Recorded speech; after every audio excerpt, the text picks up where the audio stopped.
đúng anh đâu anh theo bà giết chân ở bà ngam cái bà giết Bà tôi mới chơi. Mình nào mình được không rồi. cây tầm kỹ nổ cái tay lắc tay lại lắc mình đi khuê chả cha mình đi khuê lắc tay lắc kia cây tầm kỹ vâng ạ chả ta cây tầm kỹ cái tay đó nó vừa cha rụt tía cây đất Vua đâm là vua bà vua mình kệ rồi kệ lịch rồi. cây tầm kỹ là đi chỗ cấm nhiều thế Bio mình cái gì đâu. một phê chết rồi đây cái lắc đây không có miếng lắc mà anh nhìn phê lo tinh bắt ra một tinh mình năm tinh bắt rồi Phê ra. cái chợ lên buồn rồi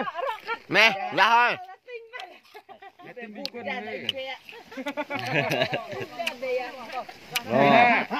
phê phê này lệ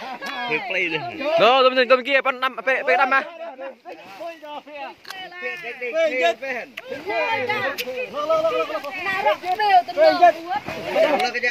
phê à mình năm là phê năm kia ha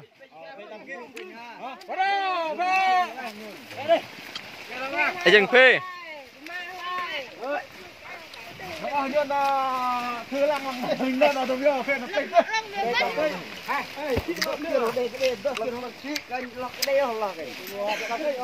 chị đeo chị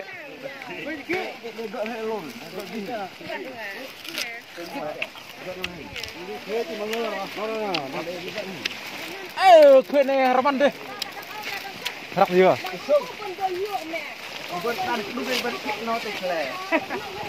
chơi khuyên nó in kia bàn tuần có bán ngàn khuyên cái bán năm như em một khuyên là cây dứt cây dứt vào Cây dứt đây cũng lệ.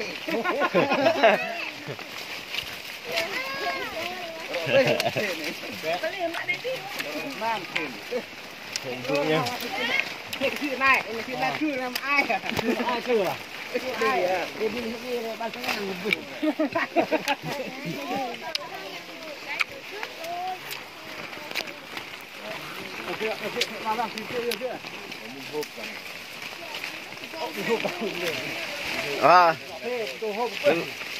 bè đầm kỹ bè giật kỹ Bạn làm kỹ nghe bánh ngào cái từ ấy bánh ngào cái có cái hả vu là chơi như thế nào hả Bạn làm thế nào? Nặng thuê coi nó coi. rồi lắm ơi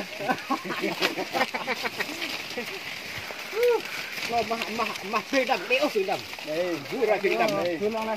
vâng là tôi vô thương mặt thương chơi vậy đấy hả luôn con cái thuê đó bằng hoa thuê tao liền ngon liền mẹ mình nhạc phê chưa cơn hả ông vượt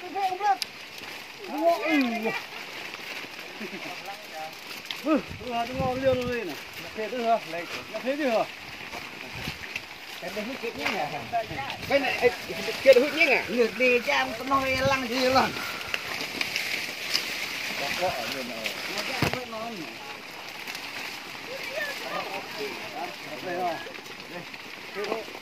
bắt vào mang cái gì mà thế thuê nó cắt đi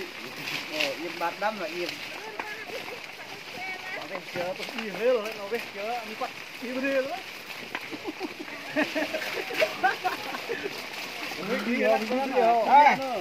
thế đang gì nhót làm gì vậy tươi như này không vui chứ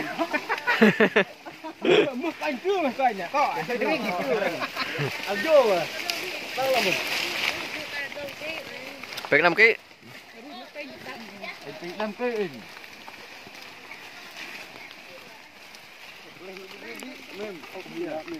Thầy nuôi vậy? ý vậy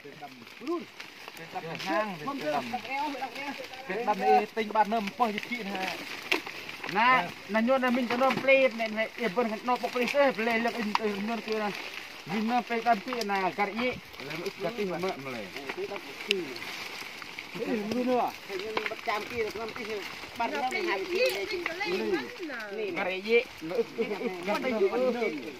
nó mà làm thế này bắt nó làm gì rồi Bút thuốc lăng sam cha chúp. Bút thuốc lăng sam cha chúp. Bút thuốc lăng sam cha chúp. cha chụp nó cười nha cho mình nhặt kia nha bông gọi nó cười nhá đúng rồi bông gọi nó mà lấy cái này nó cái này nó rồi này là nữa đi mà nó cái này nó bông gọi này nè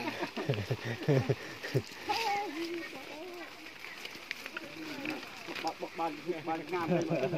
lăng à để hiện này để đặt lông à con kia đó đây con à vui đấy đọc sang đa vui lười hai làm công mà hư tiền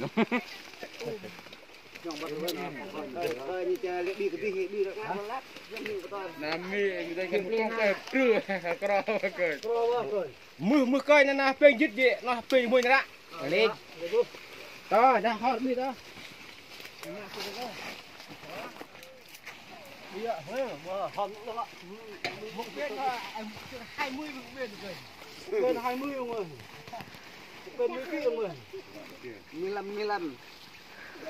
nó đọc cái thân nó đọc khơi này như ngoài để mà nghe đi đúng ra cái nghe mà hôm nay mình làm nha một cây 35 một cây 25 một cây 28 một cây 25 chúng ta xem đây là đâu em này giá hàng in 25 30 quay cứ nhạt đi ha là hai xe cái lạ đã chuyện lúa cái lạ con nhiều mà hồ con ngọt được cái việc của tôi đủ chưa nữa chưa tôi đây ở đây cạn một chút nữa ôi luôn này này cái bắt này đó đọc cái vấn to nó buồn cái vấn đề kiểu mà mày yêu mình tầm pa là vấn đề kêu tầm pa rồi à tôi nói riêng đừng tuôn tin nữa nó là ôm mà đủ tiêu này nè tầm kia nhá nó tầm kia luôn rồi tầm kia thì bài tầm thôn in rồi sạch á vàng sen này sạch này cả rất sạch luôn anh em mình đoàn 30 kg nó 15 kg đi 30 kg ở kia rồi 30 kg đi bạn 30 kg có người ta nó 15 kg hơn rồi in cặp kia nào nó có lông mình nó ra đa nó uy tín con ra không nó ta nó đi đi to hết rồi mình con vân vân à con vân vân à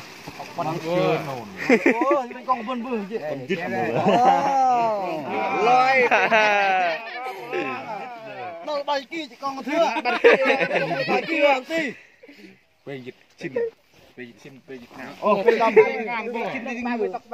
về đâm mua về hai là in 35 nó in